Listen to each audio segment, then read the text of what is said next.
Hello बच्चों, let's read the question. A heater coil is cut into two parts of equal length and only one of them is used in the heater. The ratio of the heat produced by this half coil to that of the original coil is, here we have given four options, and here the key concept is heat produced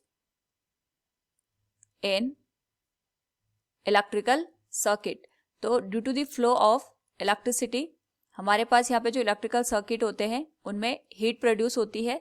now सबसे पहले हम यहाँ पे question को understand करें तो हमारे पास एक हीटर की कॉइल है.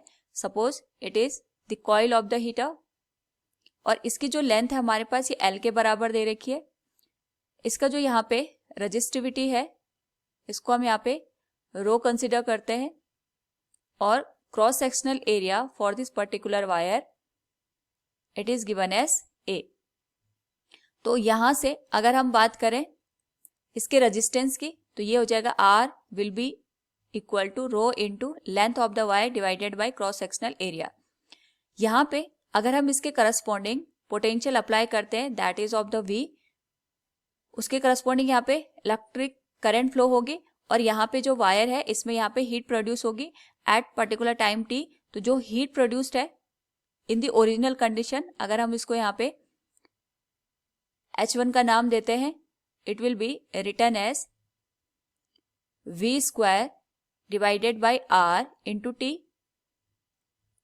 ये हमारे पास बन जाएगी इक्वेशन नंबर फर्स्ट.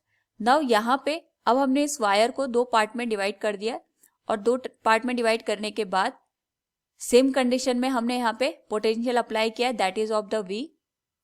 और यहाँ पे जब हमने इसको हाफ यानी दो पार्ट में डिवाइड किया है उसके बाद जो लेंथ होगी इट विल बी L/2. तो यहां से वी कैन से जो रेजिस्टेंस की वैल्यू होगी for this particular case resistance of heater इसकी वैल्यू यहाँ पे चेंज हो जाएगी. इसको हम R' से इंडिकेट कर सकते हैं और इसकी वैल्यू होगी rho into length of the wire. हमारे पास हाफ हो गई है. क्रॉस सेक्शनल एरिया सेम रहेगा क्योंकि उसमें हमने कोई चेंजेस नहीं किए और मटेरियल भी हमने सेम यूज किया है. तो इसके करस्पॉन्डिंग अगर हम R' की वैल्यू देखें तो ये बन जाएगा rho into L/A multiplied with 2. तो रो L/A ये हमारे पास R की वैल्यू थी यानी जो हमारे पास न्यू रेजिस्टेंस होगा ये ओरिजिनल रेजिस्टेंस का यहाँ पे हाफ हो जाएगा. सिमिलर केस में अगर हम यहाँ पे T टाइम तक इसको पोटेंशियल प्रोवाइड करते हैं उसके करस्पॉन्डिंग यहाँ पे करंट फ्लो होगी और heat produced will be given as H'. तो यहाँ पे जो हमारे पास हीट प्रोड्यूस की वैल्यू होगी इट विल बी क्योंकि हमने सेम पोटेंशियल अप्लाई किया V square divided by R' multiplied with time T. तो H' की जो वैल्यू होगी it will be V square divided by R' की जो वैल्यू है it will be R/2 multiplied with time T. और इसको हम यहाँ पे मॉडिफाई करके लिख सकते हैं 2 into V square divided by R into T. ये हमारे पास बन जाएगी equation number second.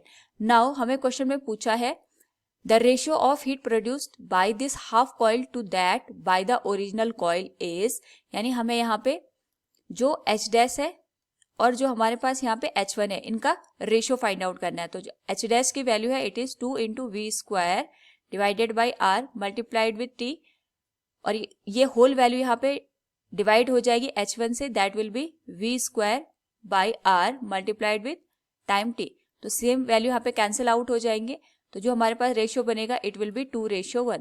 So we can say the heat produced in the second case that one जब हमने इसको यहाँ पे कट कर दिया और इन द ओरिजिनल केस ये हमारे पास जो रेशियो बनेगा it will be 2:1. So from the given question we can say here the ratio of heat produced by this half coil to that of the original coil is 2:1. Option A will be the correct answer. Hope all you understood it. Thank you and best of luck.